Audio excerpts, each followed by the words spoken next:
46 वर्षात फक्त 5 वेळा जे मंदिर आपण बघू शकलो, कारण एरवी पाण्याखाली असतं ते मंदिर म्हणजे पळसनाथाचं मंदिर.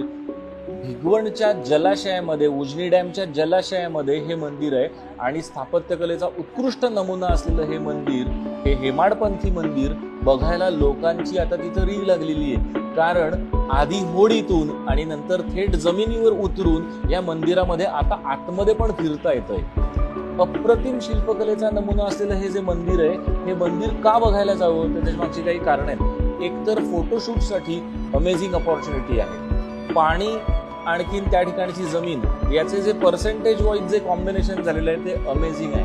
ड्रोन न करा किंवा रेग्युलर कॅमेरा न करा, ही अपॉर्च्युनिटी सोडू नका, कारण 46 वर्षात 5च वेळा मिळालेली आहे आणि आत्ता ही अपॉर्च्युनिटी चालू आहे. पावसाळ्याच्या पूर्वी जर या ठिकाणी व्हिजिट केली तर निश्चितपणे तुम्हाला अमेझिंग पिक्चर्स मिळणार आहेत. मग जाताय ना?